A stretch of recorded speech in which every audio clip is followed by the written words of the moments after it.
After two tough losses, the past 2 weeks wins against Texas Tech and the 55-28 win over the Baylor Bears this past weekend is really something the Aggies needed to help boost their confidence and morale. Some standout players this past weekend for the Aggies was Ryan Tannehill being named National Player of the Week, and also Ryan Swope being named Big 12 Player of the Week, and then there was also kicker Randy Bullock being named Honorable Mention Player of the Week. Demontre Moore and Spencer Neely also had some great games for the Aggies, and today a big topic at the press conference was the relationship between Ryan Swope and Ryan Tannehill. I don't know how he does it, but for some reason, when Tannehill, when it looks like he don't have nowhere to go with it, Swope finds a way to get open, and Tannehill finds a way to give him the ball. But it's pretty to watch and fun to watch. He has the ball in his hands. He's dangerous. He played high school and played running back in high school. So he knows what to do when he has the ball in his hands. You can see when he throws that short bubble pass to him, what he can do, making guys miss and get upfield, take a short pass and get 8 yards out of it. So his ability to make guys miss and run with the ball while he has it is a huge benefit for him. His balance, you saw that the broken tackle he made and then took it to the house. He has great balance. His speed, he's our fastest receiver, runs a 4.3, and then he has great hands. He's not afraid to go up and make a play. Goes over the middle. He's our inside receiver, so there's a lot of traffic inside, and he's not afraid to go over the middle. So I think he put all those things together. He's a great receiver. Here was a great receiver for A&M, and I came in and he took over that quarterback spot, and that's where I kind of started.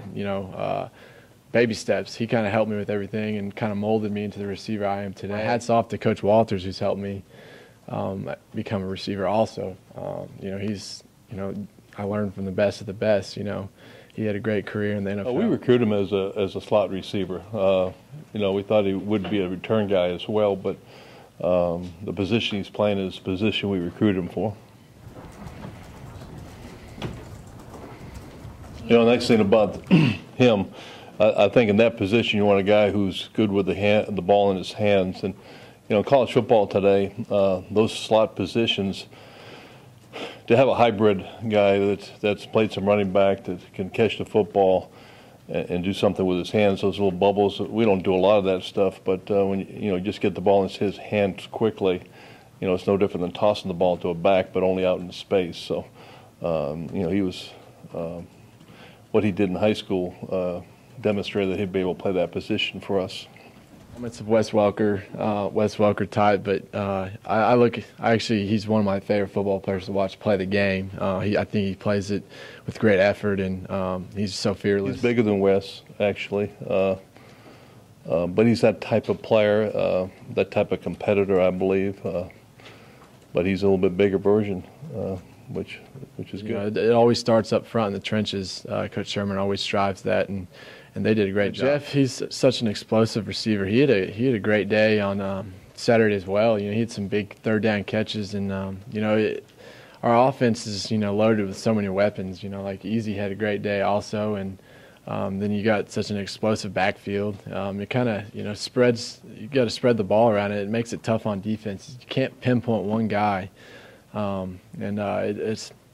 It's special because Ryan has so many options, and it really it's a good way to just spread the ball. Texas A&M head coach Mike Sherman and Ryan Tannehill really credit the success across the board on offense to the offensive line. Yeah, the offensive line had a great game. The entire game I had time to throw. I think I only got knocked down a couple times and no sacks. So they had a great game for us. Just watching tape this morning and yesterday. There's a couple plays where I threw the ball, but I could have stood there for 3 or 4 more seconds and not had any pressure. They're doing just a phenomenal job up front, picking up twists, not letting their guys even penetrate. They're keeping them where they were. So I can't say enough about the offensive line on the pass game as well as the run game. They're opening up holes for our running backs and doing a great job for us. Well, it's when you have 5 guys in there and they play 80 snaps or 79 snaps, whatever it was, and they don't make a mental mistake the entire ball game. I don't think they had a penalty either. That's pretty spectacular. Patrick's adjusted to the center position extremely well. He's very knowledgeable. He's physical. He's tough. He's a hard worker. I got on him out there one day at practice. I think it was Wednesday. He didn't practice as well as I wanted him to, and it turns out he had the flu and he was still practicing out there. I didn't even know about it. So, but he wasn't going to miss practice. Tannehill's fiance gave the offensive line a little extra incentive by baking them cookies this past weekend to really protect Ryan Tannehill. They're the engine that does the work for our offense. They block for our running backs on the run game. They protect me in the pass game. They're the foundation. So I try to just keep encouraging those guys and tell them I appreciate them. My fiance baked them cookies last week. And hopefully they enjoyed those. Texas A&M defensive coordinator Tim DeRuyter said DeMontre Moore, each week he'll take 2 steps forward and then 1 step back. But he said this past weekend, DeMontre Moore really stepped up his game. About 0 steps back, but he had about 3 or 4 steps forward. So really was focused, was very assignment sound. I think he would have had 3 sacks if we didn't jump off sides a couple times. But I thought even the times he did not get a sack, he did a great job pressuring the pocket. And I thought probably for the first time this year, his presence was felt by the opponent more so than any other game. I thought DeMontre played his best ball game. We're taking his emotion. He's a very emotional player, and we're trying to funnel it in a positive direction. And I think he's really worked hard on doing that. And sometimes he's a little bit on the edge and we got to kind of pull him back in. But I thought he really played his best ball game of the year. He was not offsides that I can recall, and stayed out of any ruckuses for the most part. And I thought he played real hard. We didn't play him I think he only had 40 snaps in the game, which seems to be a good number for him. You have to understand when you're playing against these hurry-up teams that get these multiple reps, it really stresses the defense.